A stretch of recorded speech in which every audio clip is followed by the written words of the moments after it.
Hello again, I'm John Turzak, and today I have a lesson for you about how to reconstitute and cook dried mushrooms. Today I have an ounce of porcini mushrooms and an ounce of dried shiitake mushrooms.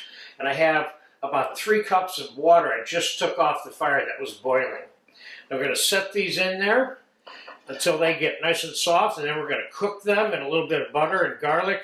A little bit later, we're going to time-elapse these shots, and this one's probably going to take about 30 to 45 minutes. So we're going to let it soak first, and then I'll be back in about 30 to 45 minutes, and then we'll put them on a fire and cook them up a little bit, and we'll talk about that for a second. This is an easy skill video, but a necessary one if you want to use dried mushrooms, which have an absolute expanded amount of flavor compared to a regular mushroom. Just like anything that's dried, it's concentrated in its flavor. It's concentrated enough, in this case, that we're even going to use the water that we soaked them in because it's absorbing so much flavor from them in a later use for a sauce. So I'll see you in about 45 minutes to an hour.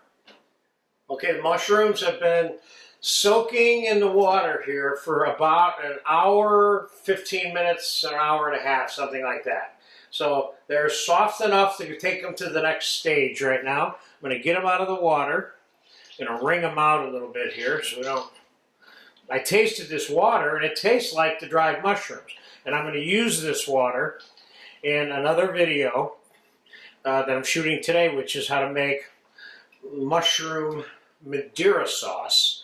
And so one of the things that happens when you soak these mushrooms is sometimes there's parts of it, like the stems, that stay hard. I'm going to pull them off of there or cut them off, unless I think they're okay.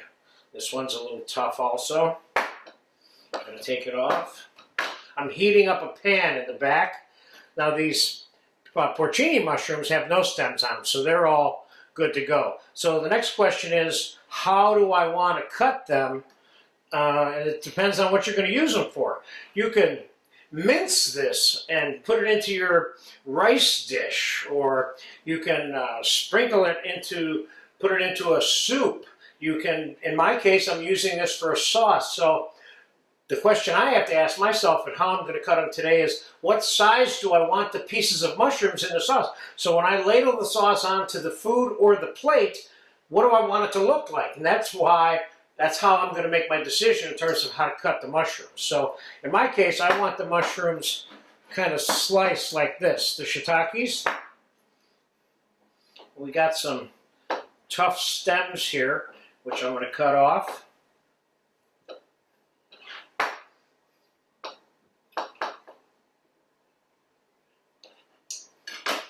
Let me get another knife here.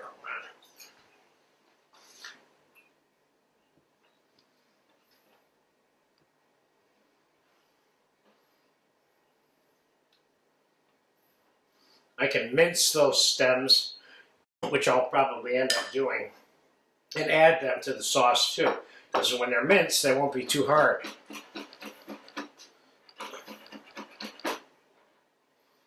This way I'm going to have slices of shiitake mushroom in my sauce later.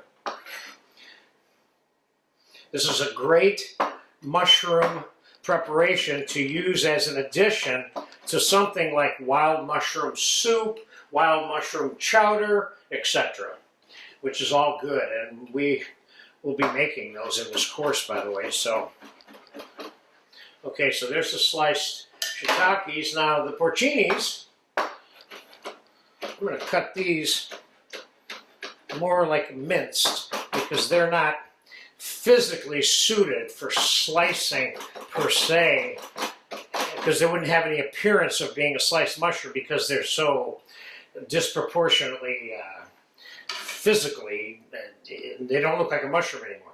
All right, so what I'm going to do here is I'm going to take this hot pan. I'm going to put, it's very hot, I'm going to put a little bit of butter in it. I'm going to put all the mushrooms in here.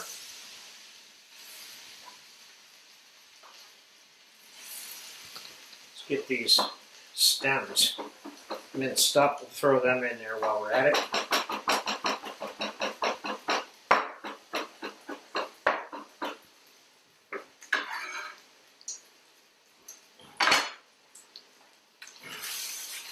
I'm going to put a little bit of salt and pepper in there. Now, what I'm doing here is I'm making these what I would call tender enough to eat. A little bit of salt.